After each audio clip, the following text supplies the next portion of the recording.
Good afternoon, everybody, and live from the Barnabas Health Hockey House in Newark, New Jersey. It's time for Riveters hockey, where today the Metropolitan Riveters play host to the Minnesota Whitecaps. The Riveters come into this game 0-4 after losing yesterday's game at the Prudential Center by a score of 5-3 to these Minnesota Whitecaps, who come into the season 3-0, having beaten the Riveters 3 straight times. Alongside Sherry Ross, I am Matt Falkenberry, and Sherry, Riveters played a better game yesterday, but still didn't get the win.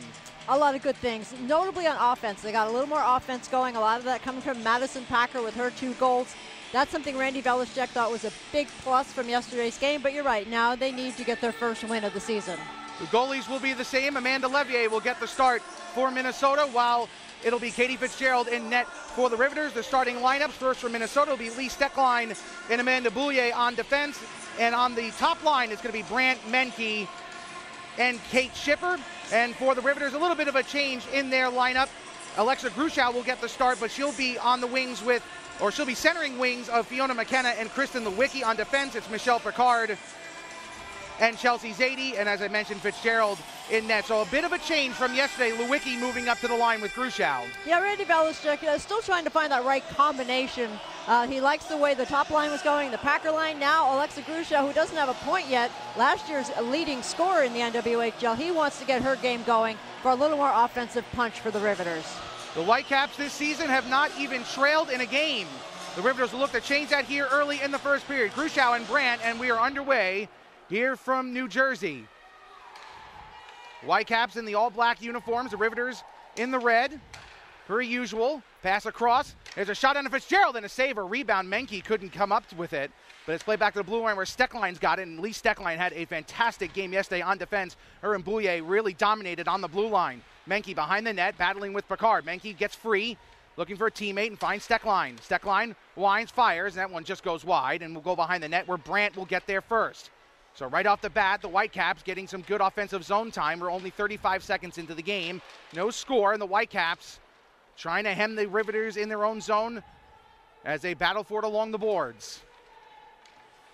Puck still stuck there as the team's trying to get things going, but you're right, the Whitecaps off to a flying start. They're a great skating team. Play to the middle, and Steckline gets it back. Takes another shot. McGovern was sliding down and could not deflect it while on her stomach, and the Riveters finally gained possession for the first time and will at least dump it down and go off for a change. And that top line for the Riveters of Packer, Kessel, and Russo will hit the ice for the first time. They scored 2 goals yesterday, did Madison Packer. Good game for that top line, but they could have had even more. Rebecca Russo missing an open net late in the third period that could have tied the game. Kind of the story of the season, the woulda, coulda, shoulda, and unfortunately for the Riveters, they just could not find that tying goal yesterday. Yeah, there was also a little bit, I think, of overpassing. Once it looked like Madison Packer had the hot hand, everybody kept looking for instead of taking the shot that might have had a better chance than she did. Kessel settles it down and finds Russo. Russo rips a shot, saved by Levier, rebound out in front. Kessel tries to get there first and does, and will whip it around where Dostal will hold on to it at the blue line for a moment. It's still up in the air and now knocked down, and it's wine fire by Russo, one-timer on a loose puck, and it goes high off the glass, and the Riveters again trying to do what the Whitecaps just did and hem the defense in their own zone. Kessel gets out of the scrum, moves to the circle, now sends it back to Jenny Ryan. Ryan, centering pass for Lawler, who tips it wide, and Kessel will go back for it and play it again. Kessel moves to the middle, pass across for Ryan is out of her reach. Kessel will go off for a change, and the Riveters will have to get back on defense as Lawler will play it back to Richards. Audra Richards scoring yesterday in the third period. That tied the game at 3 before Amanda Boulier's goal, and it was Boulier's goal. Made it 4-3. Pass it across to Lawler, and a save made by Levier, sprawling in the crease. Great save there by the Isabel Cup championship winning goalie. And certainly a good response by the Riveters after that opening surge by the Whitecaps. Armbrew in the lineup for the first time in this weekend. Takes a shot and save made by Levier, and Lawler will send it back. Morse winds, fires, save made by Levier again, sticks it in the corner. Rebecca Morse was a forward yesterday, now playing on defense with Lexi Slattery coming out of the lineup for Armbrew, who will play forward. Gruschow has it and has got some space. Gruschow moves down the far side and moves back, and Morse. Another shot blocked. And Kate Schipper tries to get the puck. Now Lewicki looks to intercept and is able to keep it in the zone. And it'll be played in deep and chased after by Brant. Brant has to take it away by McKenna. McKenna's centering pass doesn't work out. Loose puck in the slot. And the Whitecaps have it, and they'll move it to center.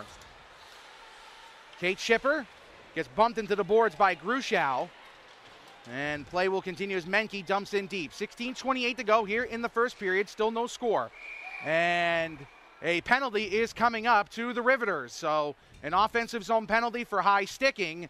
And we have our first power play of the game. It'll go to Minnesota. And the time of the penalty is 3:36 of this first period. Minnesota was 0 for 2 on the power play yesterday, but it's Grushow, who is one of the better penalty killers for the Riveters, going to the box for high sticking.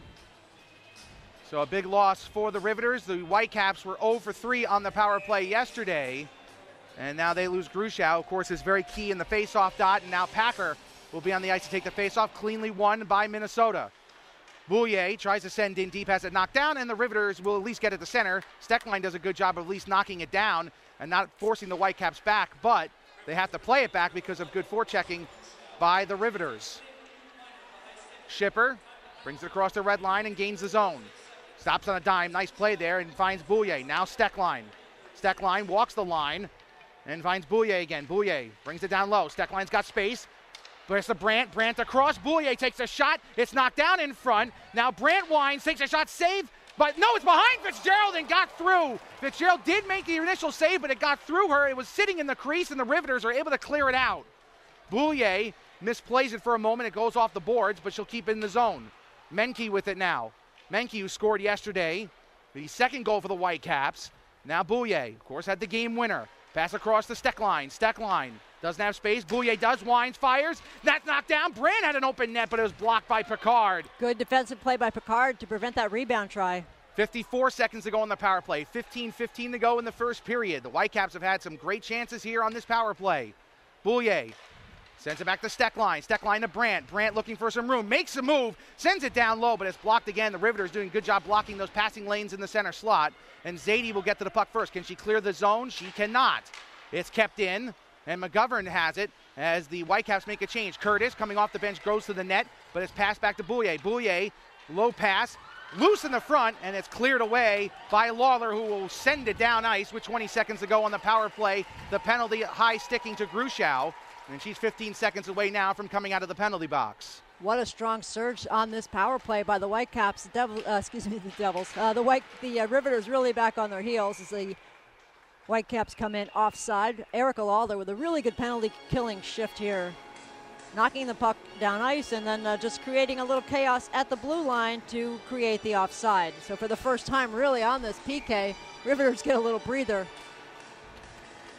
Won't be any replays today. We don't have graphics, so I'll make sure to say the score and the time as much as possible. 14:31 to go in the first period. 7 seconds left on the penalty to Grushow.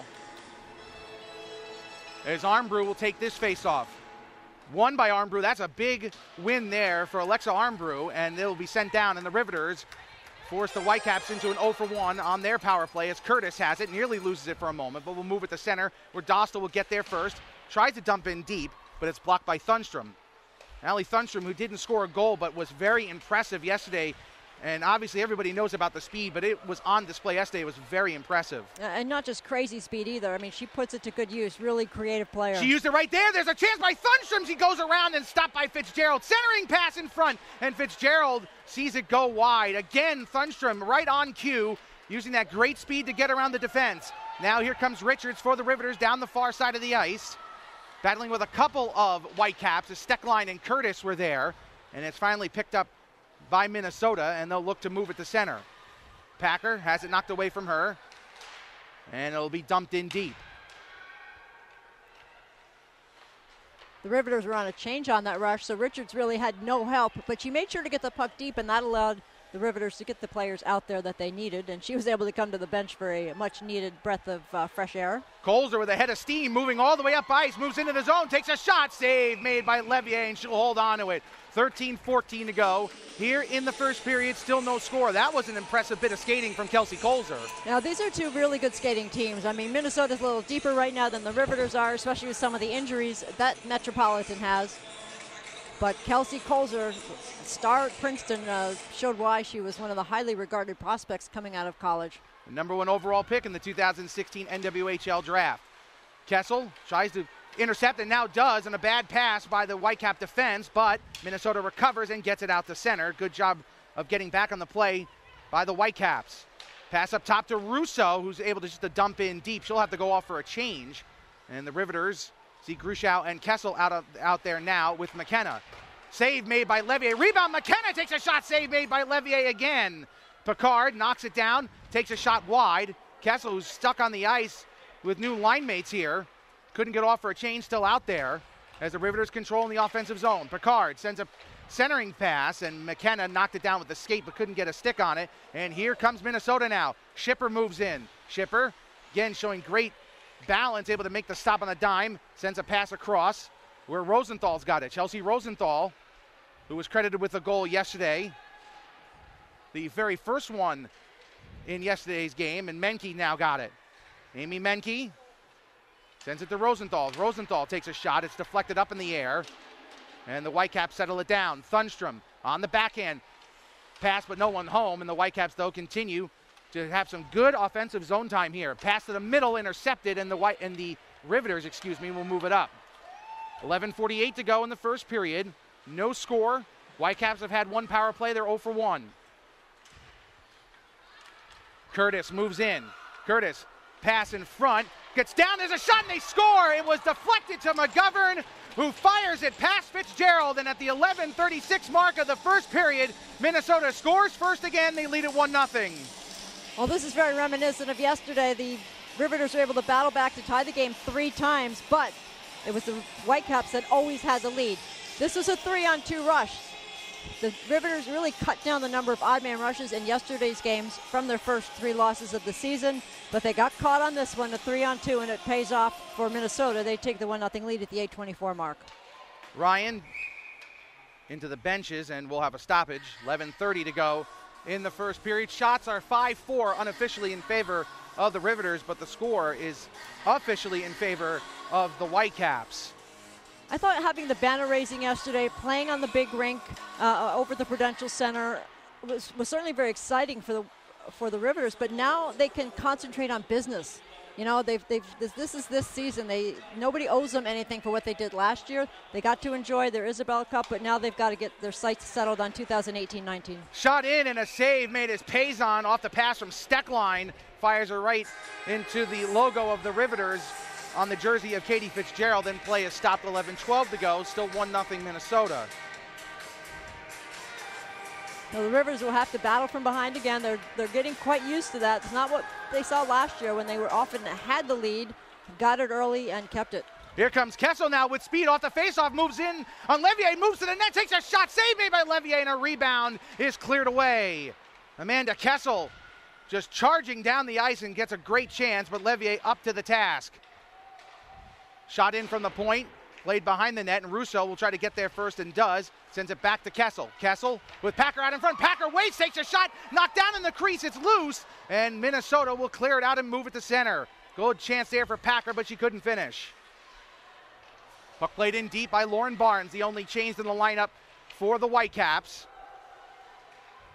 And Brandt has it.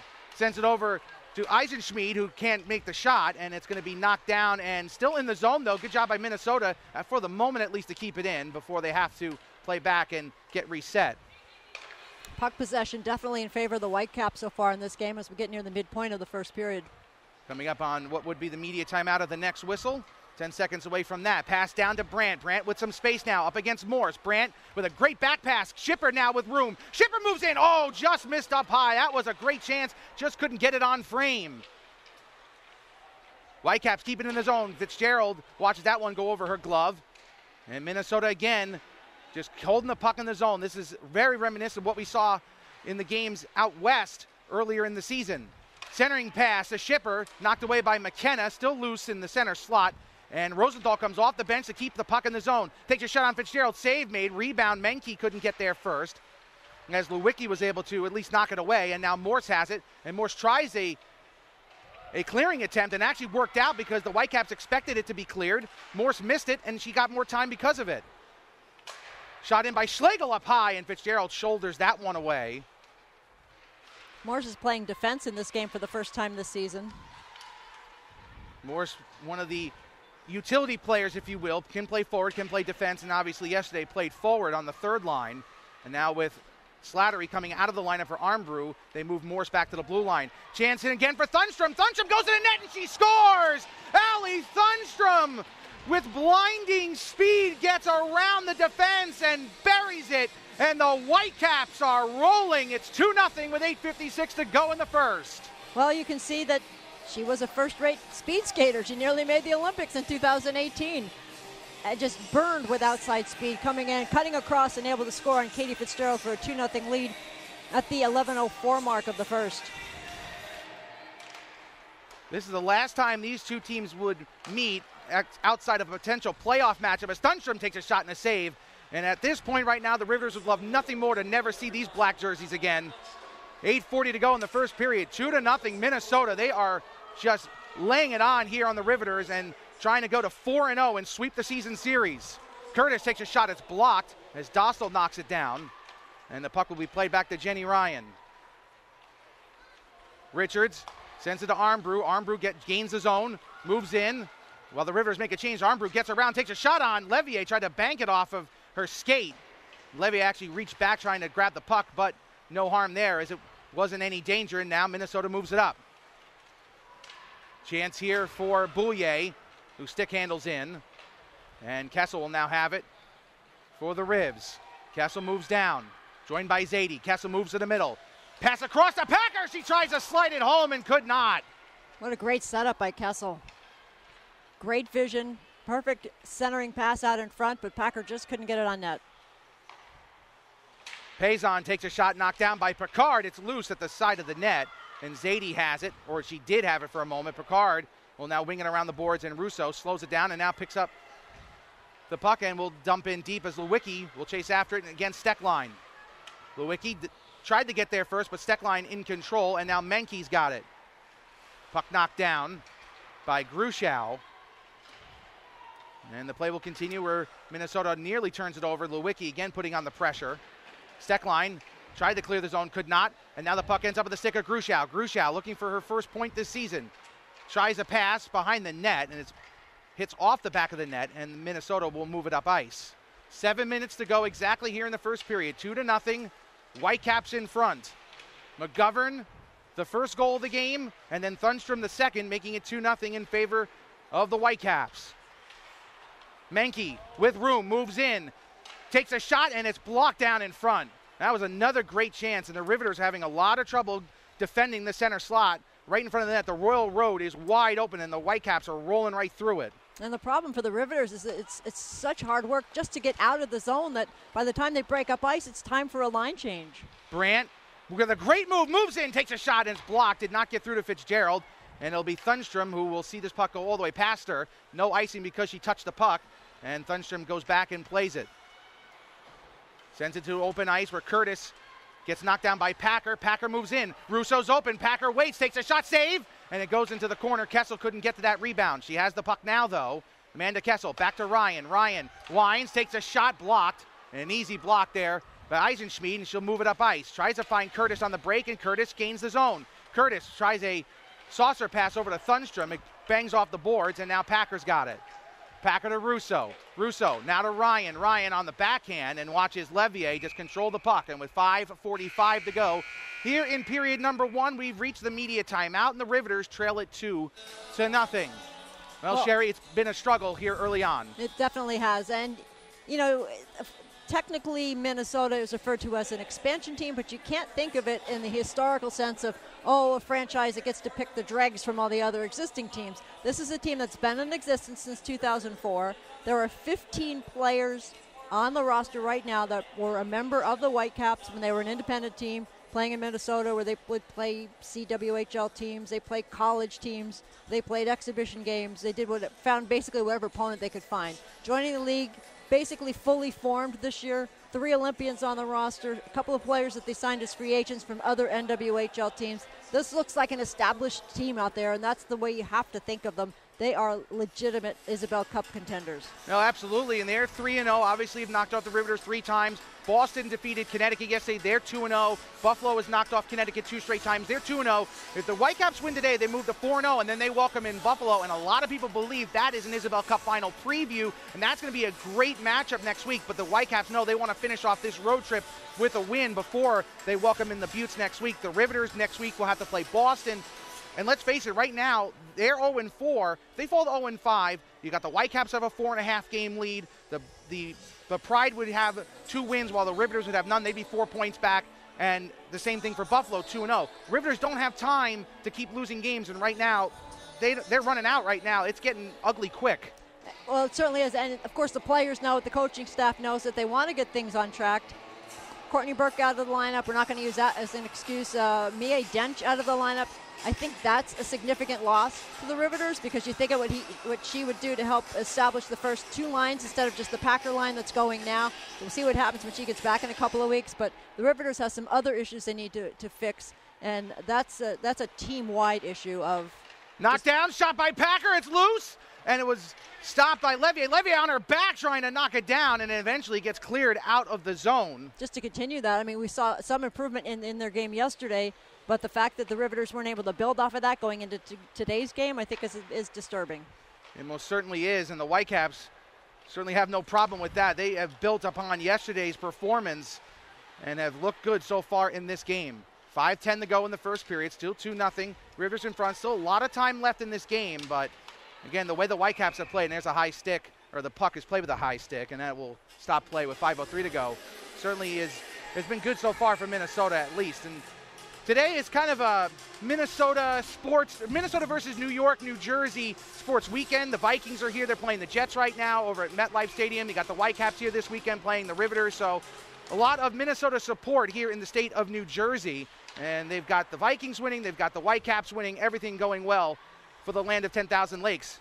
Puck sent in deep by the Whitecaps as they get started once again in the offensive zone, but will lose it, and Lewicki will bring it up. Puck sent all the way across, where Boulier will look to play it. It's intercepted at center, and Morse will calmly play it back.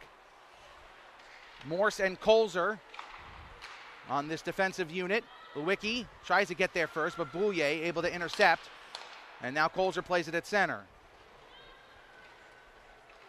The next 4:25, the Riveters want to give their fans a little something to get happy about. Getting a goal before the end of the period would be huge. Russo gets taken down. The fans all put their arms up, and so did the referee as well. And for the first time today, the Riveters will have a power play on a tripping call. Time of the penalty, 15:44 of this first period. Riveters not doing well in the power play this season. 1 for 13 coming into today's game. That's another aspect of their game they need to get going.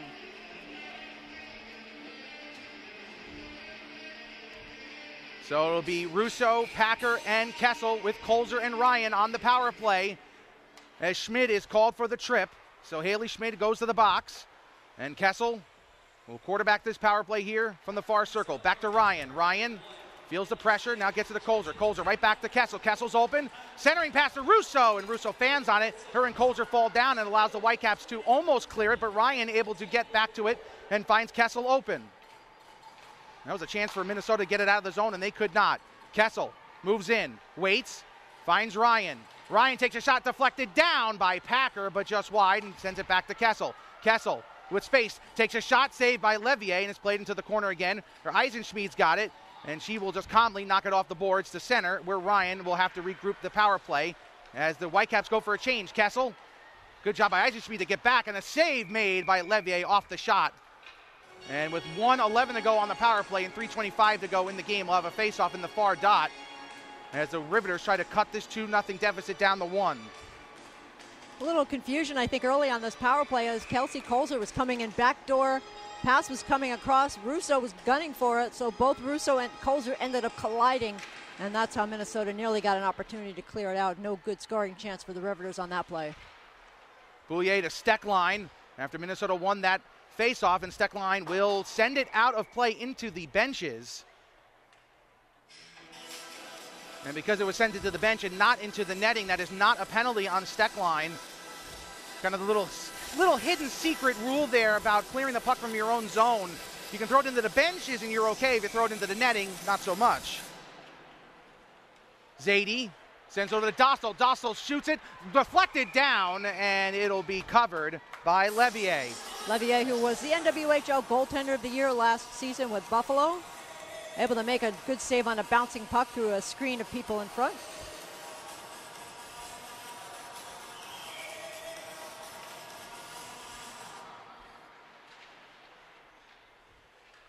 And Levier has won her last 6 regular season starts against the Riveters. That's dating back to last season, only in the regular season, not counting the Isabel Cup final, which again was only a 1-0 loss. So she was pretty brilliant in that game too. And she has certainly had the Rivs number over the last couple of years, including winning a playoff game here in this building 2 years ago for Buffalo. Shot in up high, and Levier able to corral it. And of course gave the Riveters their first ever regular season shutout in the very first Whitecaps game in the NWHL as well. Yeah, they'll be happy not to see her again this season. Most certainly, but they are going to have, look, every team in this league is going to be very tough, very tough. Boston's already put the hammer down, and everybody knows about Buffalo, and Connecticut certainly is a team that tries extremely hard and is improved every game. They're improved. Absolutely. Pass back to Kessel. There's 15 seconds left on the power play. Kessel along the blue line, centering pass, and it doesn't work as Russo couldn't get the shot off in time. Ryan, back to Kessel. 5 seconds to go on the power play. Kessel fakes the shot, gets it back to Ryan. Ryan takes a shot down, it's blocked down in front, and the Whitecaps kill off the penalty. Will look to clear the zone, and they will. And Curtis will chase after it. And Fitzgerald will have to play it. As Curtis was able to get rid of the icing, he was out ahead of a lot of people. And was able to force Fitzgerald to have to play it, and there's a turnover right in front. There's a shot save made by Fitzgerald. That is a big one, as Lauren Barnes was right there for a chance to make it 3-0, and Fitzgerald is up to the task with 1:54 to go in a 2-0 Whitecaps lead in the first. Well, the Riveters didn't score in the power play, but they had some good chances, and it looked like they could build some momentum off of that, but instead the Whitecaps just recover so quickly, and they're able to counterattack. And they've got pressure again on the Riveters with their 2-0 lead, looking to extend it. Minnesota playing a near perfect road game and a road trip so far. Winning 5-3 yesterday and leading it 2-0 today. Grushau tries to get it out of the zone, tips it off the boards, and finally moves it to center where McKenna runs into one of the referees. And it'll be played there by Schlegel. Under 90 seconds to go here in the first period now. Picard gets it up to Lewicki. Lewicki, 1-on-3, trying to get around Brandt. Lewicki does on the backhand, goes around the net, but has it taken away. Good defense there by Minnesota, and here come the Whitecaps, 2-on-2 now. Schipper and Menke. Pass back to the trailer. The shot's knocked down by Fitzgerald. That was a good shot by Brandt up high, and Fitzgerald able to knock it down, and then the puck cleared out of the crease. Here comes Kessel. Kessel with some fancy stick work, but Stauber having none of it, knocks it away. And Eisenschmid's got it, and she'll move it to Brandt. 50 seconds to go here in the first period. Packer loses it off her stick, and it'll be Menke to send it over as it's tipped over to Schipper. Schipper moves in, takes a shot, knocked down. Another block shot for the Riveters. Yeah, it was Dostal with the block. Be interested to see how many shot attempts the Whitecaps have gotten in this period. They're trailing in shots on the scoreboard, but that's unofficial. Centering pass by Russo, knocked away. And the Whitecaps try to get it up ice, but they'll turn it over as Packer gains the possession. 23 seconds, and it's intercepted again, and here comes Minnesota. Chance here from Menke. Now McGovern. McGovern tries to get it back to Menke. Good stick check there by Morse, as we're coming up on 10 seconds to go in the first period. Loose puck controlled by McGovern. McGovern trying to get it away from Richards, and Richards will move it to center. One last rush here for the Riveters. The puck will be knocked away, and that will do it for the first period. McGovern and Thunstrom score for the Whitecaps in period 1, and they lead it after 20 minutes of play by a score of 2-0. Yeah, the shot clock says the Riveters are leading 12-11, but I think that's way off because the Whitecaps have just been the dominant team in this first period. The 2-0 score is truly indicative of the fact that they've got this game by the throat right now, and of course they want to keep pressing against the Riveters, a team that's still looking for its first win of the season. Coming into the second period, what the Rivers have to do to turn the momentum around, because it's all in Minnesota right now. Well, number one, they've got to be smarter with the puck. There's too many turnovers. They're not hard enough on the puck. They're losing some puck battles in areas along the wall. And you know, they dealt well with the Whitecaps' speed yesterday. I don't know what the difference is, that they're not positionally is strong today to take some of that away. But, yeah, they've got some issues to correct before they start the second period. Well, we're going to take the intermission break here. We'll be back in about 10, 15 minutes or so. The Whitecaps lead the Riveters by a score of 2-0. You're watching the NWHL live on YouTube.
And welcome back to the broadcast here live on YouTube alongside Sherry Ross. I am Matt Falkenberry. We are in the first intermission, just getting ready for the second period, where the Whitecaps lead the Riveters by a score of 2-0. It was McGovern and Thunstrom finding the back of the net for Minnesota. Great period for the Whitecaps, the total opposite for the Riveters.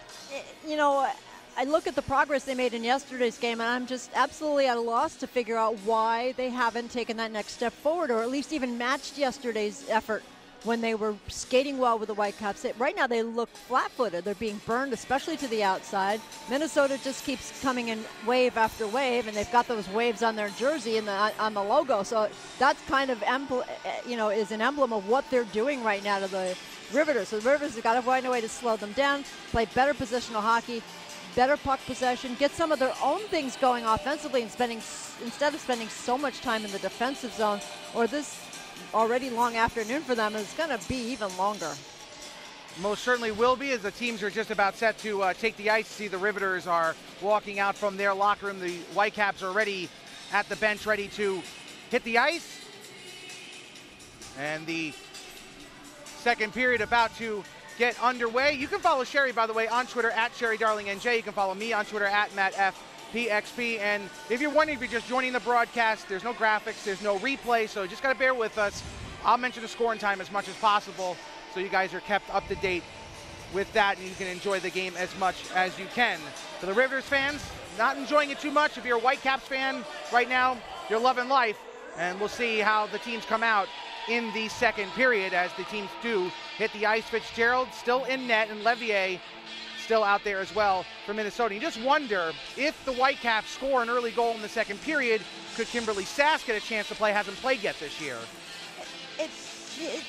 Belichick might do that. I don't think it would be a reflection on Katie Fitzgerald's play. He's been very supportive of her, despite, of course, the numbers haven't been that great, and that's because the Riveters have not played that well in front of Fitzgerald, and certainly not as well as they did last season.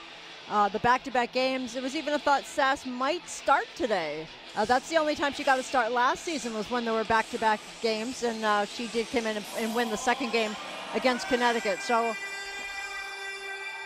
I don't know if they would pull her. I just don't know what the situation is. There is a goalie coach, actually, with the Riveters this year for the first time. So we'll see if that comes into play at all. But right now, the five people in front of Katie Fitzgerald, they're the problem as far as the coach Belichick is concerned. He wants to get this team back on track. We're underway in the second period. Lewicki sends a shot in. Save made by Levier with the pad, and the Riveters quickly get off to a better start than they did in the first. Puck is settled down by Levier, and she'll hold on to it. And to finish the thought on Fitzgerald, again, it's not about Katie's performance, just maybe sometimes head coaches try to shake things up. Exactly. And sometimes you almost want to, maybe shame is too strong a word, but you want to draw the attention of your players, and you go, well, I just pulled this goaltender because you're not playing well in front of her, so then those players do up their game a little bit. Fitzy has not been pulled from a game since her rookie season, when the Riveters trailed 5-1 against Connecticut and rallied to win that game in overtime back in February of 2017. Zadie sends in deep and goes all the way around, and Lewicki will have it. Now Gruchow. Lewicki and Gruchow with Russo out there. Ryan joining Picard. Gruchow tries to send in deep and does, and finds Lewicki. Lewicki tries to get some space, sends it back to Russo, who is charging from behind the net. Pass back up to the blue line where Ryan's got it. Ryan takes a shot in, or at least a hard pass, and Steckline can't control it, and picked up by the Riveters. Kessel go over to Dostal. Dostal to Ryan. Ryan takes a shot deflected right out in front, and Packer couldn't finish. Dostal able to control the puck at the blue line, battling with Schipper. Steckline waiting to get the puck and try to clear it out. Kessel waiting as well. Players trying to dig it out, and Russo's the first one to do so. Sends it into the corner where Boulier will get there first. Minnesota with a good job there defensively, able to keep the puck along the boards and eventually move it out where Menke will have it. Menke joined by McGovern. McGovern couldn't handle it on the backhand and now battles for it in the corner.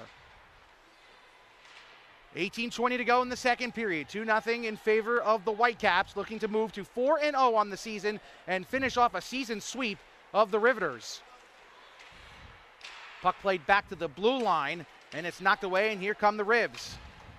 Ryan has it taken away by Stauber, stays in the zone for a moment, and now Curtis. Jonna Curtis moves down the near side.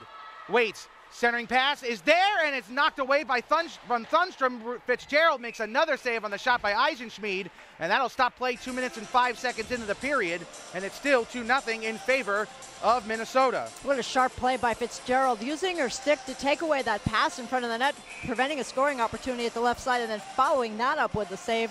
So she is playing well. She just needs a little more help from her teammates. Puck played to Lawler, and she gets taken down, or loses her footing at least, and Colzer will chase after the puck. Colzer finds Morse. The Whitecaps putting on the forecheck here, trying to keep the Rivers from clearing the zone, but they won't for the moment, but they do gain possession. Lawler's a natural center who is playing left wing, and as a right-handed shot, that can be difficult. Armbrew sends a shot in, and it's knocked away, did not get through to Levier. Richards and Armbrew nearly collide behind the net, and the Whitecaps will get the puck out to center, where Morse will corral it. And we'll send it into an empty space where Stauber tries to get there first but could not, and the Riveters gain the zone. Richards chases after it, but Eisenschmied able to knock it away. And we played the center by Payson. Payson loses it, and Lawler, nice stick handle and gains the zone, but it's taken away immediately by Barnes. 16:54 to go, 2-0 Minnesota. 16:54 to go in the second period. As the puck is sent in, and Fitzgerald just watches it go wide, and Colzer will be the first one to get to the puck. She lifts it high in the air and will bounce in front of McKenna. McKenna able to get the puck in deep. Gruschow driving to the net, and now we'll get to the loose puck along the near side boards. Schmid moves up ice, takes a shot on Fitzgerald, and a rebound there, but nobody home for Minnesota, and Picard able to at least move it to center where Rosenthal intercepts. And now in offsides, Menke could not straddle the line. And with 16:21 to go in the second period, still 2-0 Minnesota. Amy Menke, who was just offside on that play, scored a goal yesterday. She was on the last women's hockey team ever at North Dakota. She was a senior after that year. The university pulled the plug on the women's team. She wrote a great column on the playerstribune.com website, and I recommend you call that up and read just what a devastating effect that had on all of the young athletes at North Dakota on that women's hockey team. North Dakota, one of the best women's programs in the country, unfortunately no longer playing, and hopefully one day that will change. Rosenthal plays it behind the net, and the Whitecaps look to move up ice. Over 4 minutes gone by, here in the second period. Puck played to the middle. There's a penalty coming up. It's going to be against the Whitecaps, and Menke trips up a player as well. Looks like tripped up Packer, and we'll see what the call will be and whether there will be a second penalty coming up as well, because the puck was never touched by the Whitecaps, as Menke will be the one to head to the box. Time of the penalty, the 4:15 mark of the second period. This will be the second power play of the game for the Rivers. They have a 1-for-14 season record on the power play.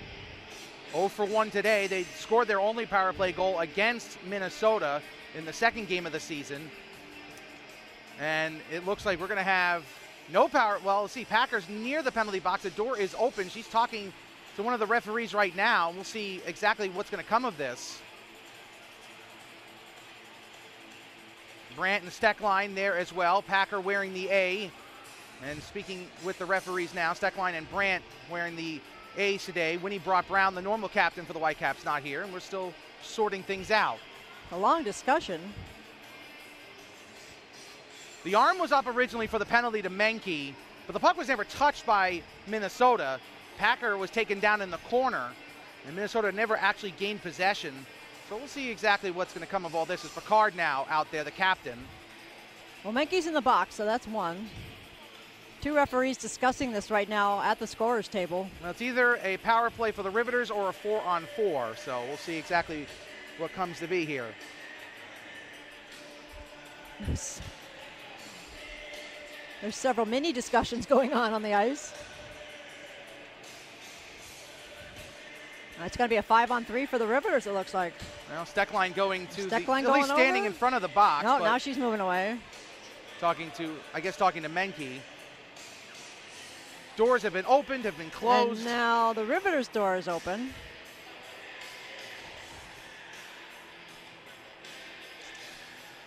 Well, I rarely see this much confusion on a play like this. And now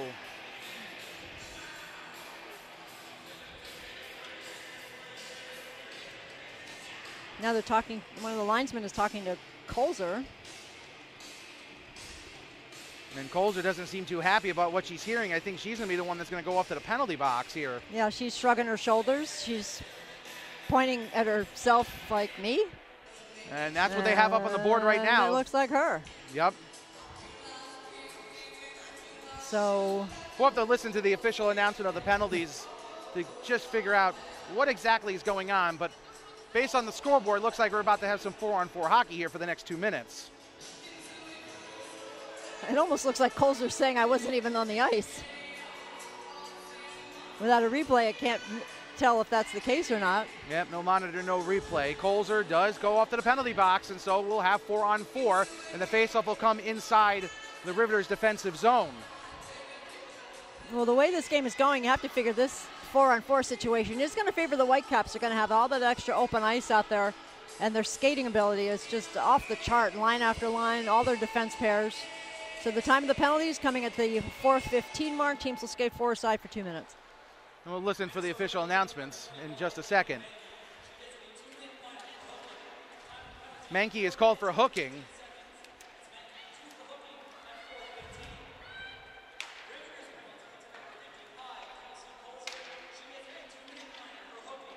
And Kolzer got called for hooking, so okay. Both players in the penalty box, and that is what the referees decided, and we'll play 4-on-4. 15:15 to go, 1 minute and 30 seconds to go on the 4-on-4. Shot up in the air and deflected off the boards, and the Riveters will gain control and look to move it to center. Grushow sends it across to Kessel. So Kessel and Grushow out here on the 4-on-4, and they'll work it around. Levier slows it down, but Grushow gets to the puck. Grushow looking for Dostal. Dostal now sends in deep where Kessel can't control it, and it'll be played behind the net by Boulier. Boulier and Stecklein early on in this season have been an extremely impressive defensive pair. Boulier an all-star last year, Stecklein a U.S. Olympian last year. You know, I don't know if there's a better D pair in the league.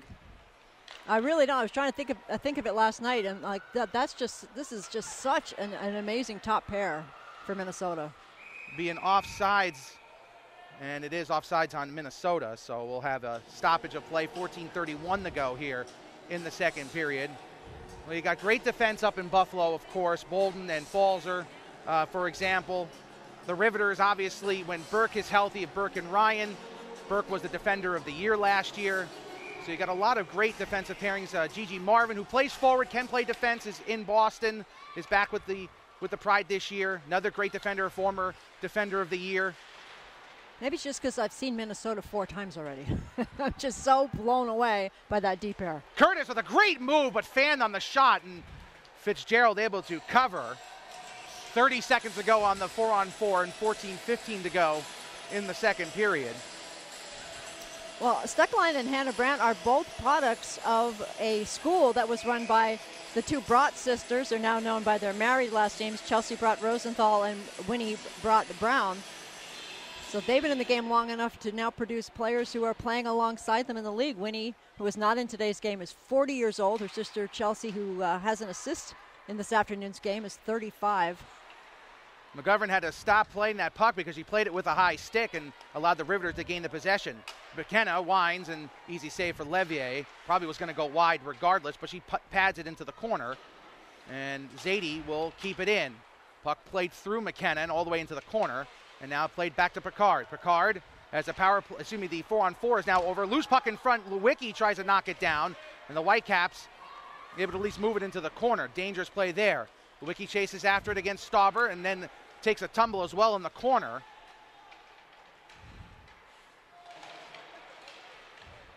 And the puck is played along the boards. Lawler finds Richards, takes a shot, save made by Levier. Maybe the best save of the day for Levier right off the shot. Kolzer out of the penalty box, plays it into the corner where Richards has it. Richards, who scored her first NWHL goal yesterday, which tied it in the third period at 3-3, nearly had her second. Lawler patiently waits, finds Ryan. Ryan whips a shot too high off the glass and over the crossbar as the puck is played behind the net.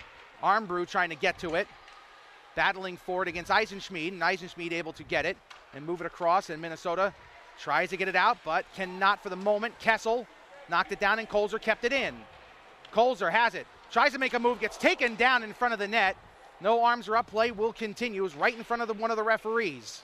I thought I saw the referee almost put her arm up and then hesitate. Kessel gains the zone after it was cleared out. Kessel moves in on the backhand. Centering pass out in front, knocked away. Eisenschmidt able to corral that puck and get it out of there as Kessel is looking for a deflection. Picard takes a shot, knocked down by a skate by Eisenschmidt, who's had a good defensive shift here. But now Packer. Packer takes a shot, blocked, gets it back, sends it back up top where Picard's got it. Picard, shot deflected, and the Whitecaps will move it up ice and have a chance for a 3-on-2. Thunstrom out in front, but she'll go off for a change instead of chasing after it, and Zadie will move it up ice. Kessel plays it off the boards to herself and is able to dump in deep. Boy, Minnesota blocks a lot of shots. Skates, sticks, bodies, they sacrifice. Most certainly do, and this is what you saw in the games a couple weeks ago. McKenna takes a shot, oh, and it's deflected just like Grushow takes a shot on a bad angle, tried to deflect it in off of Levier, so a bad turnover from the Whitecaps leads to a couple chances for the Riveters. 11:38 to go in the second period, still 2-0 Minnesota. Dostal shot blocked by one of her own teammates as McKenna couldn't get out of the way. Dostal gets it back, makes a move at the circle around Schmid, and now we'll send it back. McKenna takes a shot deflected again, and it'll be picked up by Minnesota as Schmid will gain possession and will get it to center, but turn it right over, and whistle blows, and a penalty is coming up against the Riveters. Yeah, Grushow's going to go off. Looks like a hooking call. This will be the second power play coming up from Minnesota in today's game. Time of the penalty is the 8:44 mark of the second. Shots right now unofficially 16-15 in favor of the Riveters. And Grushow will head to the penalty box for 2 minutes. And this is a big moment in the game here, Sherry. Whitecaps have a chance with a skater advantage to make it 3-0. Boulier sends it to Steckline. Steckline to Brandt. Brandt down low to Shipper. Back up top, and it is turned over, and here comes the Riveters. Kessel gets it to the red line, stops, very patient with the puck, and just sends in as deep as she could before Minnesota able to intercept. And a good forecheck by Russo. Menke brings it up ice now, down the far side, stops, sends a pass back. Brandt will get to it first, has space. Hannah Brandt takes a shot, save made by Fitzgerald upstairs at shoulder level. And she makes the play, and with 10:47 to go and 1:31 to go on the power play, we'll have a face-off with the Whitecaps still leading it 2-0. Yeah, that 3-goal lead in any game is really crucial, especially now coming with the power play opportunity for Minnesota. They'll want to get the insurance goal here. Steckline sends it across to Boulier. Boulier over to Brandt. Brandt takes a shot, just goes wide of the net, and Boulier has it and gets it to Menke, who loses it off her stick, and Picard has a chance to play it, loses it for a second, now scramble for it between Packer and Picard, and Minnesota able to recover. Brandt sends it down low to Shipper. Shipper back to Brandt. His number one power play unit for the Whitecaps still out there. Boulier fakes the shot, sends it back to Steckline. Steckline, Brandt. Brandt in the circle. Now Steckline again. Brandt open, takes the shot, and Fitzgerald again makes the save up near the mask. Minnesota works this umbrella power play so well. 1 point person, it was a Steckline along the blue line, 2 wings wide. They're able to make those east-west passes, do some tic-tac-toe plays, try to get the penalty killers pulled around out of their positions. Face-off won by Minnesota.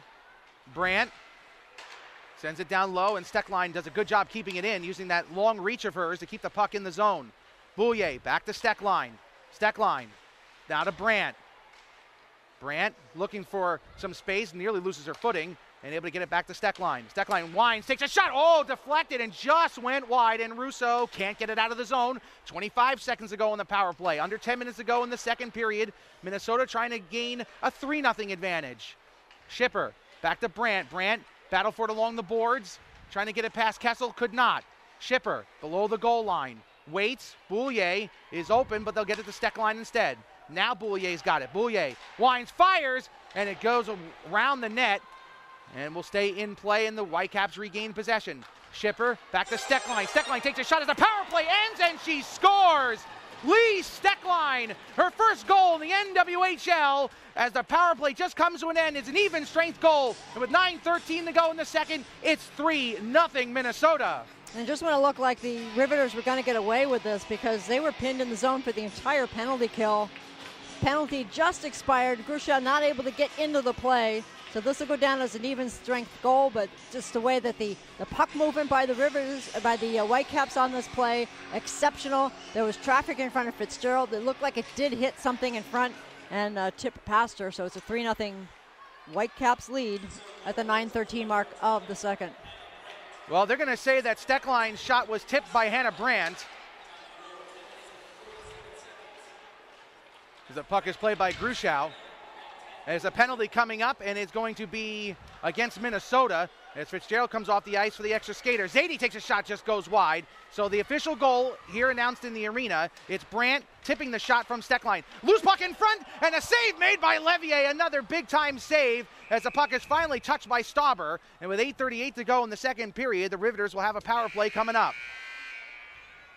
Good chance, certainly for Minnesota, for Metropolitan on the delayed penalty, and now they're going to get set to work on their second power play of the game as Stauber nearly went into the wrong penalty box, but she heads over to the correct one now. Time of the penalty for Stauber is the 11:22 mark. And the Riveters get a little breather right now to get their best players a little bit of rest before they get sent out for the power play.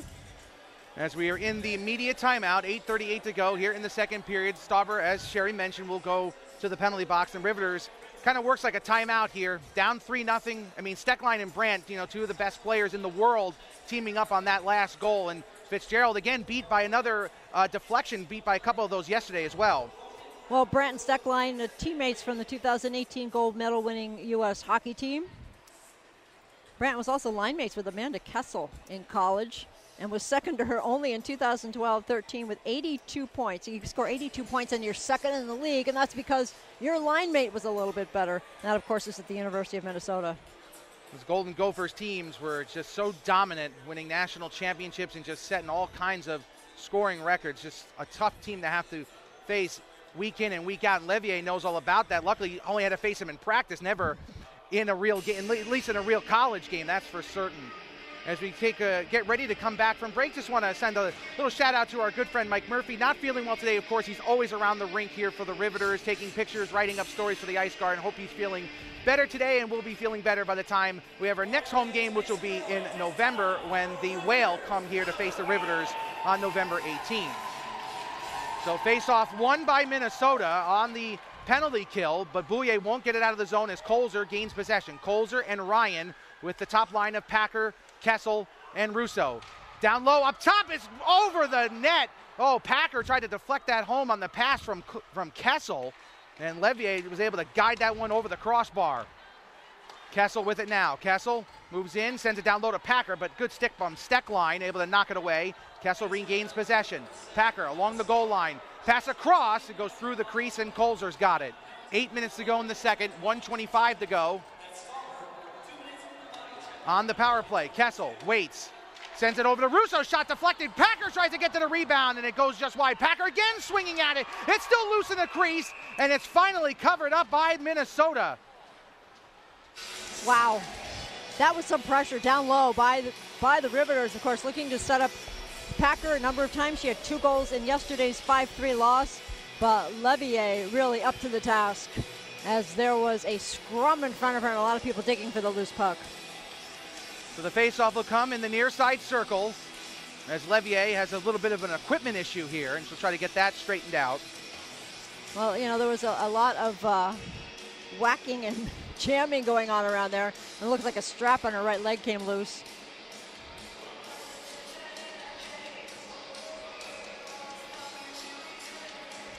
Face-off again, won by Minnesota. Russo was the one who took that face-off and lost it clean to Brandt. Ryan finds Kessel. Kessel sends it across, looking for Colzer, and it's knocked down and cleared all the way out.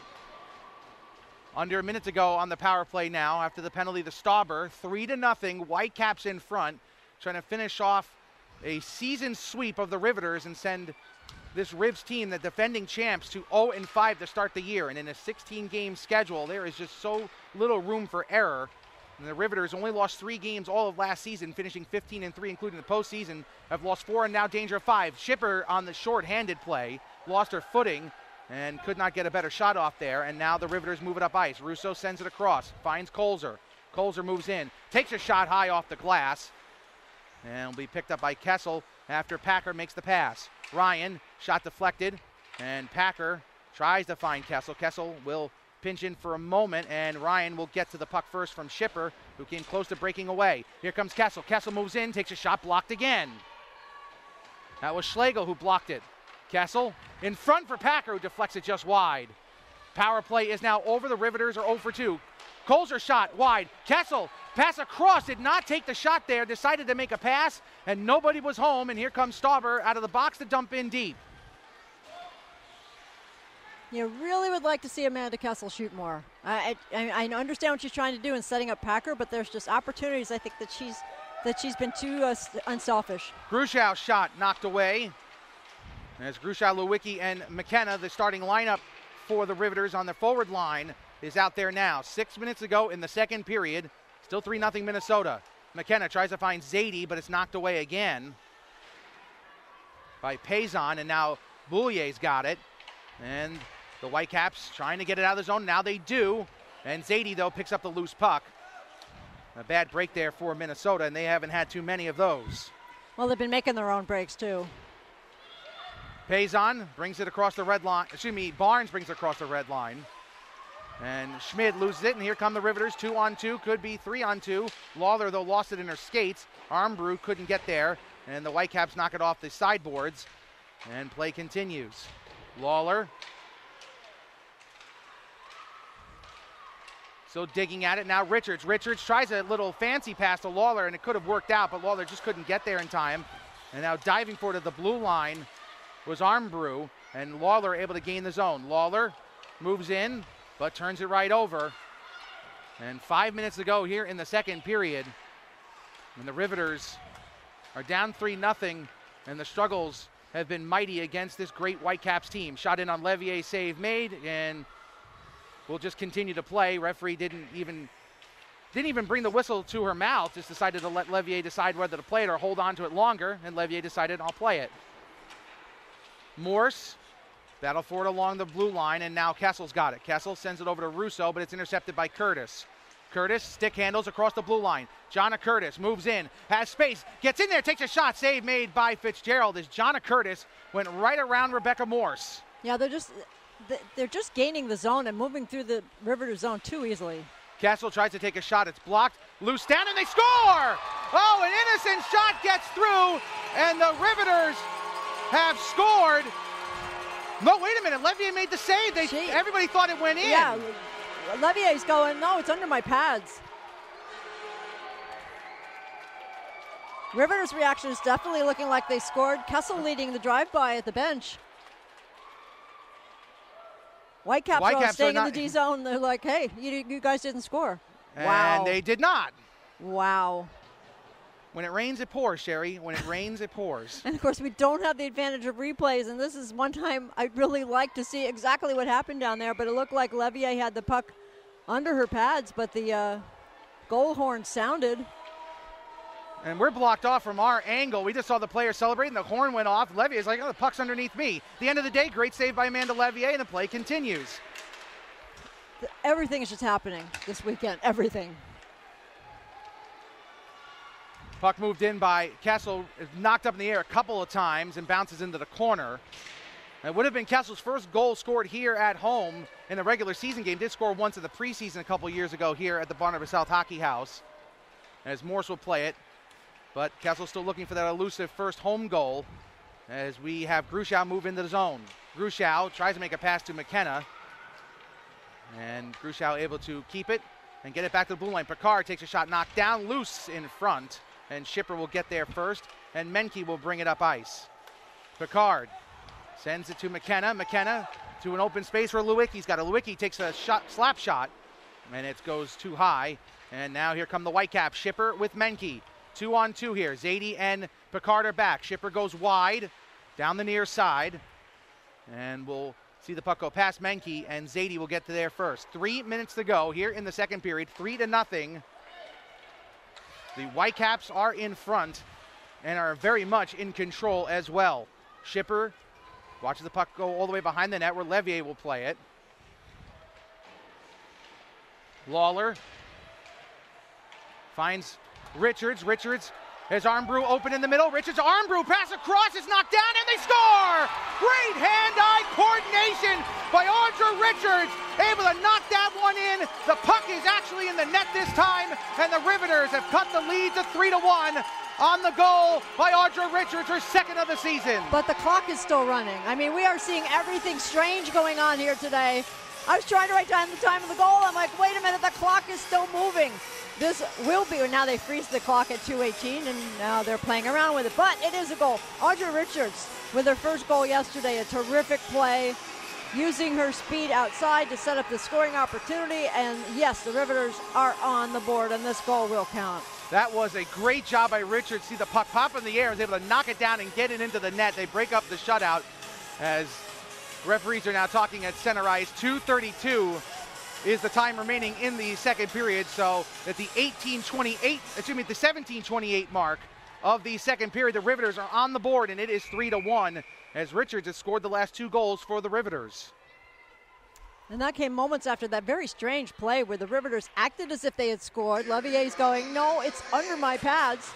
And the Riveters celebrating as if it was a goal. You usually don't see that. It's just, this has just been a very unusual couple of days here in Newark. Face-off won by the Riveters, and they'll dump in deep. That was a big goal for the end of this, towards the end of this period. Now they've got to finish the period off. Remember, the Whitecaps scored late in the second period yesterday and made a 2-2 game, a 3-2 lead going into the third period. Helped change the complexion of the way that period ended. Absolutely. You got a little bit of momentum going now. Really your first momentum of the afternoon. The Riveters don't want to hand it right back to the Whitecaps. Kessel, I apologize there, was the puck and will send in deep. As Packer and Russo join. Oh, Kessel near turnover. Oh, that would have been a huge second goal for the Rivs. Russo holds onto it, takes a shot, and it's blocked by Minnesota. Payson blocked it, now trying to push up ice, and it's picked up by McGovern. McGovern finds Barnes, and now McGovern gains the zone. Thunstrom jumping onto the ice, trying to make a play, and McGovern able to intercept. Now Curtis. Curtis moves in, takes a shot, blocked. Thunstrom winds and just goes wide. 80 seconds to go here in the second period. Riveters with a near second goal of this period to make it a 3-2 game. Russo gains his own, takes a shot, blocked. And that has been a common theme. The Whitecaps, they might lead the league in block shots by the time this season ends.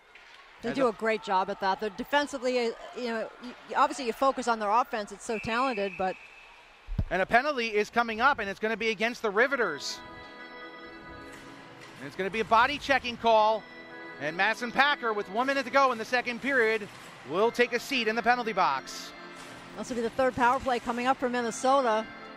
And for them coming at the end of the period, a minute left here in the second period as Packer goes to the box. So this could be one of those big momentum swings, just as the Riveters were starting to get a little traction. It's a manpower advantage for Minnesota. Boulier, as we've reached under a minute to go, Boulier patiently brings the puck down, now finds Steckline. Steckline has a primary assist in this game, and the goal by Brandt was not a power play goal, but it came right at the end of a power play. Brandt back to Steckline. Steckline to Brandt. Two-skater game there as Boulier sends it down. Now Schipper. Schipper back to Steckline. Such patience from Steckline. Takes a shot too high over the glove of Fitzgerald. Dostal tries to settle it down. Boulier pinching in, Brandt looking to help out and sends it into an empty space. Lawler and Schipper gets there first, but can she keep it in the zone? She cannot. 20 seconds to go here in the period, and 1:18 now to go on the penalty to Madison Packer. Hannah Brandt gains his own, moves in, tries to stick handle around Picard, but Picard will have none of it, and Schipper gets it back to the blue line. Steckline with 5 seconds to go. Steckline waits, finds Schipper. Schipper takes the shot, it's blocked down in front, and that will do it for the second period. Each team scores a goal. Hannah Brandt deflecting a shot from Lee Steckline, making it 3-0. And then it is Audra Richards with some hand-eye coordination able to knock the puck down right in front of the net and pot it in to give the Riveters a goal and break up the shutout. End of 2, 3-1 in favor of Minnesota. And the Riveters will be shorthanded for the first minute of the third period as the Whitecaps are on their third power play. So a big kill coming up early if the Riveters want to get back into this game. What are they going to have to do to get back in this game? This is, you know, they get the goal late in the second period. Obviously, the kill is going to be very important to begin the third. But after that, what are they going to have to do to turn this game around? The Whitecaps still feel in control. Oh, absolutely they do, and they should. I mean, they're coming into this game with a lot of confidence. But I think the Riveters, I don't know what took so long, but it looks like they're finally moving their feet. They've got better speed going. They need that kind of weapon against the very strong Whitecaps team. First of all, they got to kill off that penalty to start the third period and build momentum from that. Well, we're going to take a break. We'll be back in about 15 minutes or so with the third period here from the Barnabas Health Hockey House. It's 3-1. The Whitecaps lead the Riveters. This is the NWHL live on YouTube.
welcome back to the broadcast here live on YouTube. We are in the second intermission, just about set for the third period to get underway here from the Barnabas South Hockey House in Newark, New Jersey. The Minnesota Whitecaps, 20 minutes away from a season sweep of the Metropolitan Riveters. They lead it 3-1. Hannah Brandt scoring in that second period just after a power play ended to make it 3-0. And then Audra Richards was able to find the back of the net to make it 3-1. I had to ask a couple of people, Sherry, about what happened on that goal, no goal from Amanda Kessel, and from a couple people that had a better angle than you and I did. Of course, our camera's right next to us, so it's not going to get much of a better angle from that from our point of view. Seems it hit the post, and then it was kept out of the net, but I had two different people, including the great Dan Rice, tell me didn't cross the goal line. So like we said, it's just bad luck is just running rampant right now for the Riveters. Yeah, but it was just the celebration, I think, that was so confusing, because teams usually don't celebrate like that unless they're sure the puck is in the net. That was not the case, but the Riveters did finally break the ice a few minutes later, getting their first goal of the game as Richards was able to get her second of the season from another new Riveter in Alexa Armbrew, the Jersey girl, setting that up. Riveters will start this third period with a minute left to kill on Madison Packer's body checking penalty that came at the 19-minute mark of the second period. And, you know, the next goal, need I say it? It's kind of obvious. Next goal in this game is going to be huge. And to double down on the hockey cliches, the two-goal lead is the worst lead you can have in hockey. I think a one-goal lead is worse, and having no lead is even worse than that. Yeah. But then again, when they also say that the worst thing you can do is make the final out at third base, making any out is a bad out, and losing any lead is bad nonetheless. So the cliches are over, and we're ready for the third period here in New Jersey. Faceoff will come at center ice, and Brandt will face off with Grushau. Big faceoff coming here, and something that I think in hockey that should be considered more often. When you're on a power play at the beginning of a period, you should start with an offensive zone faceoff and not at center ice. It's a break for the team on the penalty kill when you get the faceoff at center ice. The Whitecaps have just lost 15 seconds because of that, and because they didn't win the faceoff either, which is a big break for the Ribs, but the Whitecaps will set up in the zone. Menke sends it behind the net for Brandt, and now Schipper. Schipper and Stecklein got the assists on the goal from Hannah Brandt, who is stationed right along the goal line to the right of Katie Fitzgerald. Schipper lets that pass go through, and Brandt will pick it up. 24 seconds to go on the power play. 3-1 in favor of Minnesota. Now 20 seconds. Brandt waits. Whitecaps haven't gotten any pucks on net yet. Schipper sends it across. Oh, that was a great pass, but it just hit off the stick of one of the Whitecaps players. Looked like Boulier just couldn't get control of it. Schipper has that puck go out. Actually stayed in the zone. They said it was not offside. I thought it came out of the zone. Doesn't matter. Schipper had to play it back to center, and the power play is over, and the first minute of the period is a successful one for the Riveters, as we now have a stoppage of play. 18:55 to go in the third period. Icing called, though, as the puck was sent down ice from the other side of the red line, just as Madison Packer was stepping out of the box. So a perfect 0 for 3 on the penalty kill for the Riveters in today's game. One of the things that's going well for them anyway, although one of the Minnesota goals was scored just as the power play was expiring. Thunstrom with it now off the face-off. Backhanded pass goes all the way through the crease, and Starber will get there first and gets it back to Thunstrom. Starber sets up shot, takes a shot, and it'll bang off the boards behind the net, and the Riveters will look to move it to center, and they will. Now can they gain possession? Kessel knocks it down, but it's picked up by Minnesota, and Curtis will bring it in. Curtis battling with Picard. Good job by Picard standing up Jonna Curtis. Turnover at in the neutral zone, but now Kessel has it. Kessel moves in. One-on-one, tries to get around Eisenschmied. Could not do it. Good job there by the defender, able to knock Kessel off the puck, but she's able to regain possession. Coming up on 2 minutes gone by here in the third period. Riveters trying to rally. They've trailed this game 3-0. They do so right now by a score of 3-1. Kessel looked to tip that one in deep, but didn't get enough of a stick on it.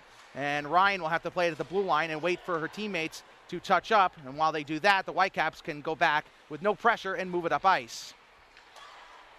Barnes moves it up to Schmid. Schmid sends it into an empty space where Barnes couldn't get there first.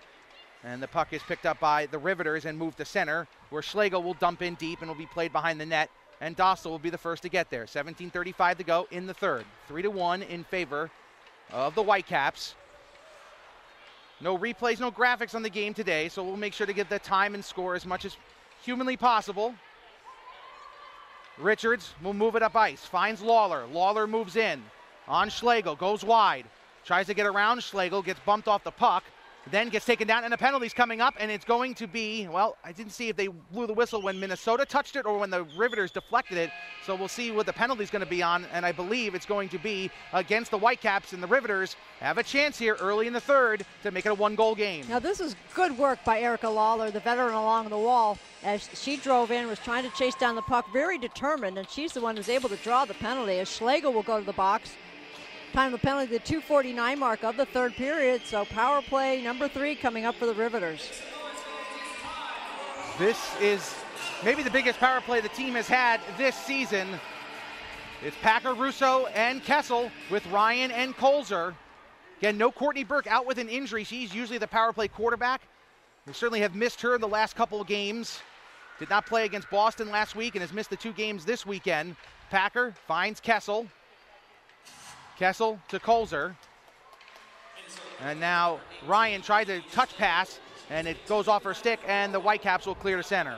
If the Riveters can score here, then that puts a whole different complexion on this game. It'll be 3-2 with a lot of time left, but this is a bad start as Colzer loses control of the puck on the breakout. Schlegel was called for the roughing penalty. 16:30 to go here in the third. 1 minute and 15 seconds ago on the power play for the Riveters. Only one power play goal this season came against Minnesota, as I mentioned earlier in the broadcast. Kessel sends in deep and works it all the way around. Eric Colzer now will have it. Colzer back to Kessel. Kessel and Colzer. Colzer takes a shot too high, knocked down by Packer, still loose in front of the net. And Boulier will get to it first. Can she clear the zone? She cannot for a moment, but it's intercepted. Here comes Thunstrom. Thunstrom, can she get after the puck in time? She cannot. The puck got too far out ahead. Thunstrom wraparound try, and a save made by Fitzgerald. Colzer tried to keep the puck in at the left point, and that left the speedster Thunstrom thundering down the right wing, but she could not catch up with the puck. Has 1 goal today, almost had a second. Russo, pass across, shot there, and Levier with some flash makes the glove save, and play stops with 29 seconds to go, and Kessel, looking to the heavens, couldn't believe it. Yeah, looking like she almost wanted to slam her stick after that. She's had a tough go here on home ice, has not been able to score at home. Her only goal this season did come on the road. That came in Boston. The Riveters had a 1-0 lead in that game. That's the only lead they've had this season. Turnover again. Here come the Whitecaps. Shorthanded, they score! Oh, what a roof shot by Jonna Curtis. That was highlight reel worthy, and the Whitecaps, with 15:28 to go in the third, make it 4-1. The Riveters just have to be tougher on the puck. That's been a problem all through this game.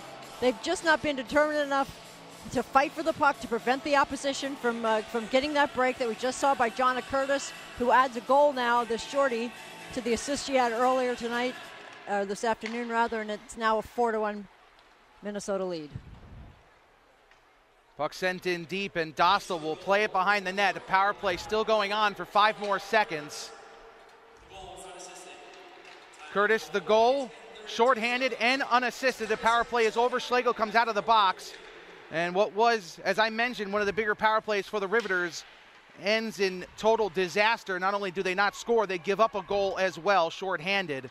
And the Whitecaps, I said it yesterday, that when you looked at the schedule when you began the season, welcome to the NWHL is a save made by Levier on the shot from the circle by McKenna. Welcome to the NWHL. You get to play the champions your first 4 games of the season. Well, the Whitecaps said thank you very much. They've won 3, and they're 14 minutes away from making it 4-0 and finishing off the season sweep. And with the exception of yesterday's game, it's been rather easy for the Whitecaps. Really too easy. Not something that this start is just not something I expected from the Metropolitan this year. I thought with 15 returning players, obviously there are some absences that are notable. Notably, Mia Dench, who retired at the end. Not retired. She's working on a political campaign. They did have some retirements in Harrison Brown, Ashley Johnston, Bray Ketchum. Tatiana Rafter left to go play in Russia. But I thought the core was good enough here for the Riveters to have a good second run at the Isabel Cup, and they could still put it together, but boy, the results of these games and the way that the Riveters have played, with the exception of yesterday and through 40 minutes of the Boston game, have been very disappointing. Schmid plays it along the boards, and the battle for it continues as Payson trying to dig it out as well. You turn it around on the other side, you know, there's obviously the disappointment for Metropolitan, but there is just some great success for the Whitecaps. And as you mentioned, this is not just some expansion team that was, you know, plucked out of thin air. They've been around for a long time. They have a lot of returning players. They have, you know, a lot of continuity in the coaching staff, with Jack Brott, for example, who helped create this team, is one of the co-coaches with Rhonda Engelhart, and they've got a lot of great talent. And people thought before the season began that they could make a quote-unquote Vegas Golden Knights-like run as an expansion team. They're an expansion team in name only because it's their first year in the NWHL, but they've got a lot of talent, and we're a cup contender from the word go. And they've made a statement here, and the statement is they're a force to be reckoned with. And let's be honest, their games next week against Buffalo at home, those are going to be amazing games to watch. I can't wait to check out both those games next weekend from St. Paul. Kessel brings it across the red line, trying to get the Riveters back within 2. Waits pass across the Packer. She scores! Kessel, the Packer, her 3rd goal of the weekend. The Riveters get within 2 with 13:13 to go. It's 4-2.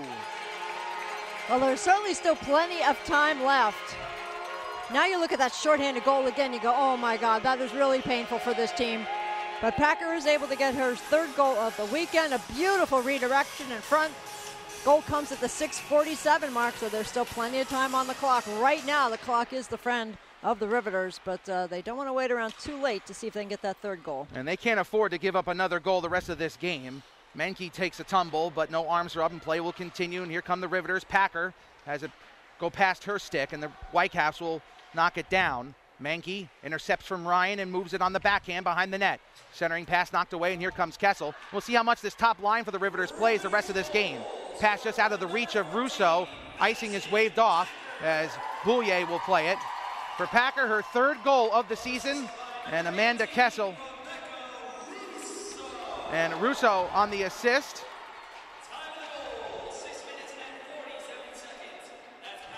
So Lewicki will move it up ice, and Grushow's got it.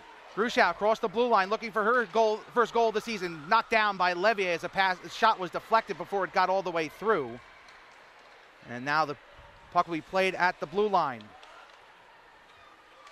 Shot in by Thunstrom, save, and a rebound right out in front. And Minnesota has answered that goal by the Riveters with some good pressure as Thunstrom had a chance there. Another shot blocked down on the shot by Stauber. It's played in the pads, and Russo, and there is a goal from McGovern.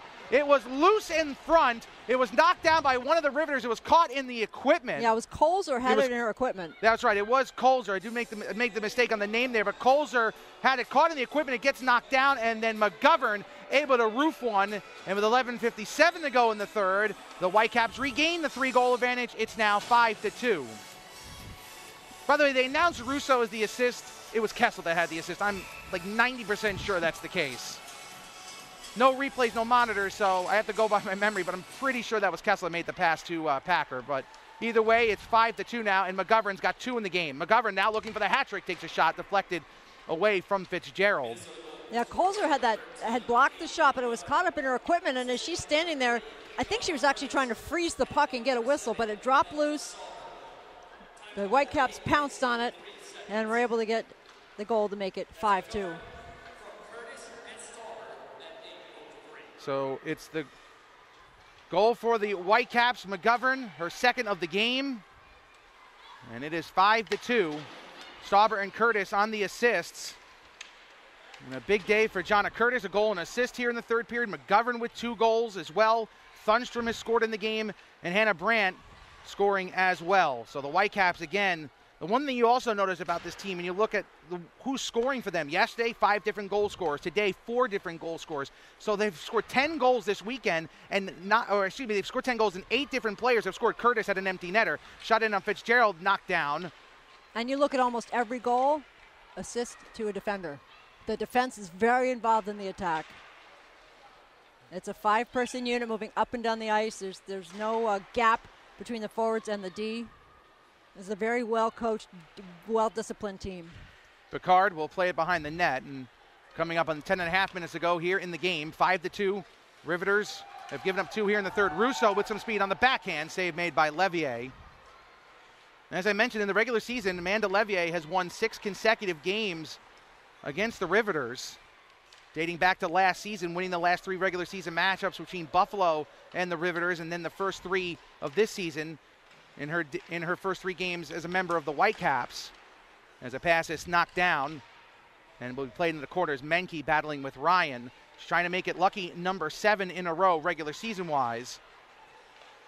And they're closing in on that as we're halfway through this third period. And the Riveters, Sherry, they got off to a really slow start, and that shocked the both of us. We expected them to come out a lot better than they did today, than they even did yesterday. Shot by Lewicki, saved by Levier. They played a good game yesterday, and you thought the momentum would carry over, feeling good even though they didn't get the win. And just a really sluggish start, and they buried them early. They fell behind 2-0, and they haven't recovered since. Haven't even been within more than 2 goals since the Whitecaps made it 2-0. Yeah, it was just a very flat-footed start. I mean, they were caught just looking, not trying to create things. They were on their heels very early on and never really recovered from that. They had a couple of good shifts, certainly, to look like they could fight their way back, but then another mistake and another mistake as the puck goes into the bench. And that will lead us to the media timeout. 9:08 to go here in the third period. Shots right now unofficially are in favor of the Riveters, 27-24. I'm going to guess that's not correct. Usually isn't here in the Barnabas South Hockey House. That's why we always say it's unofficial. And it's been a great weekend for sports in the state of Minnesota. Of course, the Wild winning a crazy game yesterday against Tampa Bay at home. The Whitecaps looking to make a sweep. The Vikings playing the Jets today here in New Jersey. They won their game by 20 points. So if you're a Minnesota sports fan right now, you got to be feeling great about all the teams that you root for, if you root for those 3 teams. And the Whitecaps in particular, again, just have been great all game long. And it's a good thing for the state of Minnesota to have this women's team, to be in the NWHL, to get that kind of recognition. Of course, college hockey for women and high school hockey for women is huge in Minnesota. You look at all the players that have come out of there, whether it's University of Minnesota, Bemidji State, Minnesota State, Minnesota Duluth. It's a great place, a great breeding ground for all these women to come up into the Olympic program or now into the NWHL. And I think they're going to continue to draw huge crowds when they have home games. Oh, absolutely. Sold out the first 2 games, and I would expect to see more of the same when Buffalo comes in next week for the 2-game series. And, of course, the Whitecaps will play those 2 games against Buffalo next week, then take a very long break. They won't play again until December, and then later on in the year, they'll play some games in January and then not play again until the end of March. And that will be interesting because the Whitecaps, what they can do is put pressure on the other teams chasing. Remember, Boston's 2-0, and so is Buffalo. If Minnesota keeps rolling off those wins, they can sit back, get that rest, and say, you know, for Boston and for Buffalo and maybe even Connecticut and the Riveters, if they can turn their seasons around, can sit there and say, you got to come chase us. We've got games in hand and we've taken care of our business. So we'll see how the Whitecaps do. They could be like Secretariat in the Belmont, just build that 31-length lead and try to catch up. Now, Buffalo will have a lot to say about that, and so will Boston as the season continues. Puck play down by Rosenthal as we're out of the media timeout in the final 8:40 to go here in the third period, and see the Rivers can finish off this game strong, considering that for the first 52 minutes it's been mostly Whitecaps. McGovern sends it down in front. They score just like that. McGovern's got another point. Rosenthal looks like was right out in front and was able to put it home. And my apologies, that is actually Thunstrom. So Thunstrom, number 9, her second goal of the game. McGovern's got 2, Thunstrom's got 2, and that will be it for Katie Fitzgerald as Kimberly Sass will enter the net after the 6th goal of the game for Minnesota, and that's the first time Katie has been pulled since February of 2017. And you do have to feel bad for Fitzgerald, the MVP of last year's Isabel Cup playoffs, the final, where she posted the shutout against Buffalo. Russo takes a shot save made by Levier. Katie McGovern with the assist. And Jonna Curtis, a goal and 2 assists just in this period alone.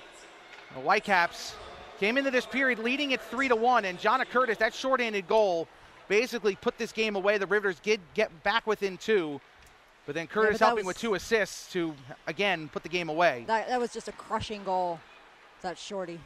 Picard off the save by Levier. As we're coming up on we are under 8 minutes to go here in the third period, and Riveters are going to fall to 8-5, barring a miracle. And they'll have one more game before they have a long break themselves, as there's an icing. Ladies and gentlemen, now in goal for the Riveters, number 1, Kimberly Sass. Announcement being made that Kimberly Sass has replaced Katie Fitzgerald in net. Certainly not entirely Katie's fault this game, because the Riveters just were not ready to play in front of her from the outset, and they never really got much flow going. They had a couple of moments in the game where it looked like they might turn things around, but then another mistake was made, and they just really could never claw their way back into this game. Sass has never played here at the Barnabas Health Hockey House in a regular season game or playoff game. It's the first time that she's made an appearance here. Of course, in year one, she was a backup in Buffalo, but those games against the Riveters on the road were played at the Aviator Sports and Event Center in Brooklyn. Then she was not in the league in year two, and then last year did not get a chance to play in a home game. Didn't even play in the preseason at home. Played one game last year, started against Connecticut, a 3-2 overtime win for the Riveters. It was the only appearance she has made for Metropolitan in 2 years, and now getting a chance to wrap this one up as Fitzgerald allows 6. Curtis, who's had a big third period, has it go off her stick. And now Steckline's got it. Steckline sends it down, and Sass able to screen across and make the play. Puck went high off the glass but stayed in play. Thunstrom on hat-trick watch, so is McGovern. Shot in, loose in front, and Curtis had an open net and just couldn't finish the extra point. You just want to see the Riveters finish strong now. You don't want to let the Whitecaps keep running roughshod over your team.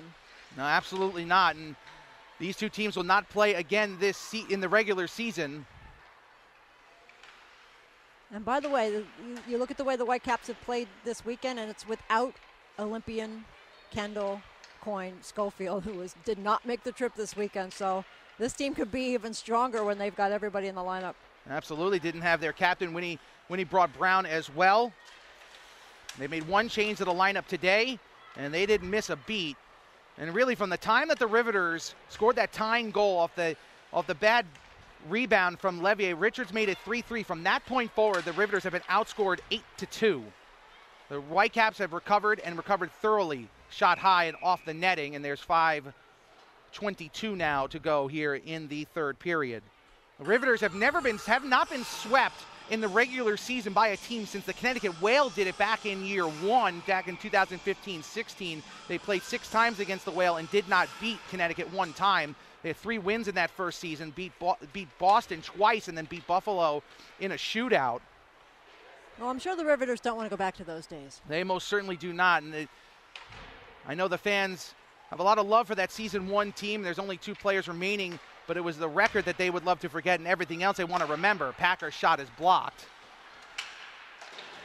And the Whitecaps are about to become the second NWHL team to sweep the Riveters in the regular season. A penalty is coming up against the Rivs with 4:55 to go. And it's Packer going off again, her second penalty of the game. And second time that she's been called for checking. And that's got to be a frustration penalty there. And, just this whole team is obviously going to be extremely frustrated with the way that they have played this season. And just in this game in particular, it's the first time that we've seen them play like this season in person. And it's just a lot of the same problems that you and I saw in the games on the road. Just slow starts, a lot of shots, no offensive zone time. This team is a shell of what we saw a year ago. And it might get uglier before it gets better. They're going to have to go on the road and face a Boston team that smoked them pretty good 5-1 just a couple weeks ago.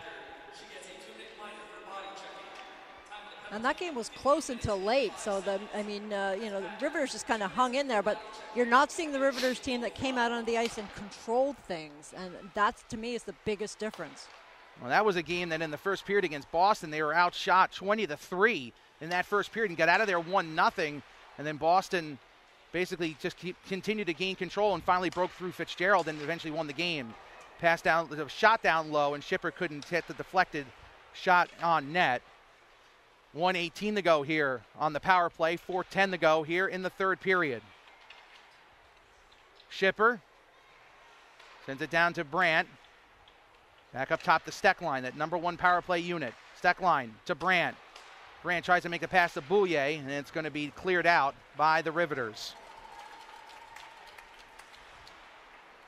55 seconds to go on the power play for the Whitecaps. But the only thing they haven't done is score on the power play. They've scored shorthanded, and they've scored on even strength 5 different times. Grushau will get the puck. It's got to be frustrating for her, too, as the MVP of the league, leading scorer of the league last season, not able to get a point yet. At 22 points a year ago, and does not have a point yet this season. Played with a number of different wingers as Coach Randy Velaszczak tries to find combinations that will work. I don't think he's going to mess around with the Packer line, wants to keep that intact with Kessel and Russo as the Whitecaps come in offside. The Riveters have scored 7 goals this season, and obviously Grushau doesn't have any points on that. Richards has 2, Packer has 3. Ryan had 1, and Kessel had the other one. So that top line of Russo, Packer, and Kessel have accounted for 4 of the 7 goals. Ryan, who's on the number 1 defense, has 1 of the goals. So if you think about their top defensive unit and their top line accounting for 5 of the 7 goals, and the other 2 were from Richards, and 1 was off a bad turnover from Levier, and the other one was just a great hand-eye coordination. Thunstrom looking for the hat trick, save made by Sass. And it'll be stopped by Schlegel. Schlegel, eyes up, takes a shot, save made by Kim Sass, and she'll hold on to it with 3 seconds to go on the power play and 2:58 to go in the game. Well, you learn a lot about your players when you do face adversity, and I think this start certainly ranks as adversity for the Riveters at the start of the season. So I think practices are going to be interesting this week, and we'll see what kind of Riveters team comes out next week in Boston against the 2-0 Pride. Pride are on a long homestand to start the season. Won their first 2 games, and will try to make it 3-0 next week when they face off against this Riveters team. And as I mentioned, it'll be the Buttes heading out to Minnesota. Buttes and Whitecaps, an early season huge matchup between 2 of the now clear favorites for the Isabel Cup. Again, Boston will have plenty to say about that as the season continues. Boston and Buffalo have not faced off, neither has Minnesota and Boston just yet. Well, the overall quality of the league is exceptional. You're seeing of course, women come in from the Olympic team. You're seeing addition of more players coming in from Europe. It's very exciting. Puck played behind the net by Stauber. We're coming up on the 2-minute mark here of the third period.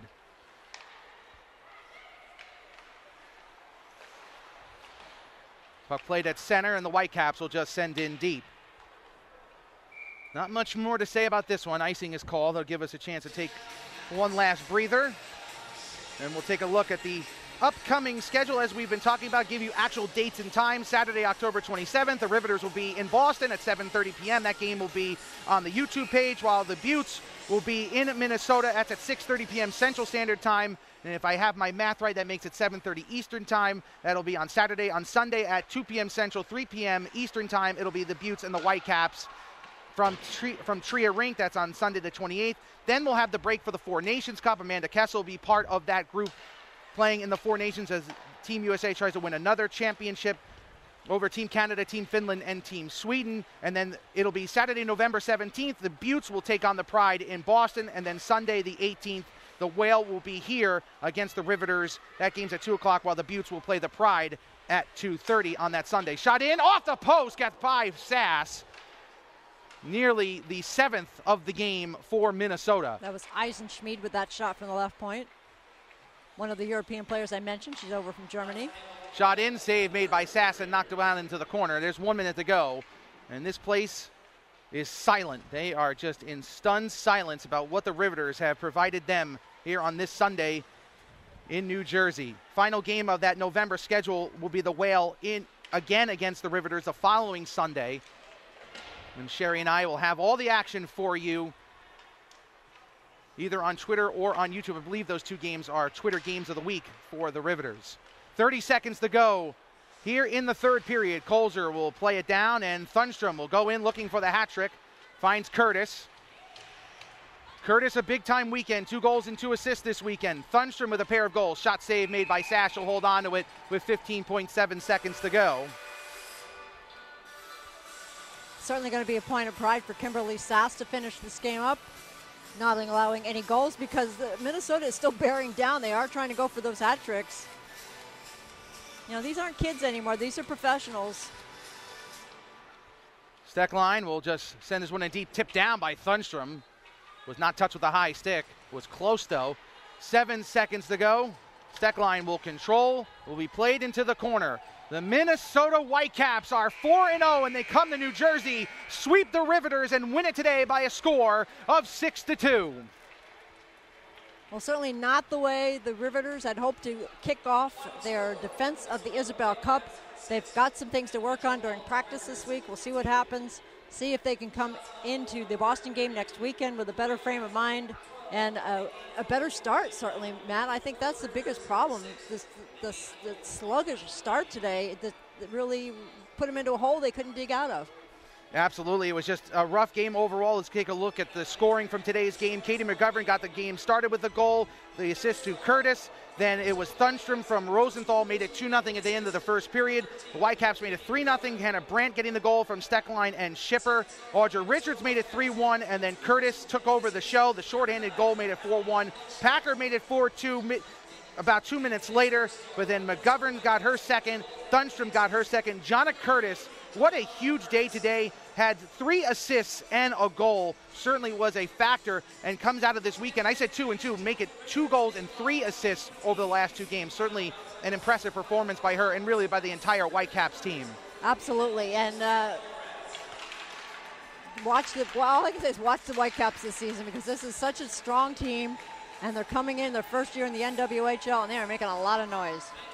The Riveters salute this crowd who are just about to start filing out here. For everybody here at the NWHL, a final score once again, the Minnesota Whitecaps 6 and the Metropolitan Riveters 2. For Sherry Ross and our production crew, I'm Matt Falkenberry. Thank you for watching here on YouTube. We'll see you on November 18th for the Riveters and the Whale. Until then, have a great day, everybody.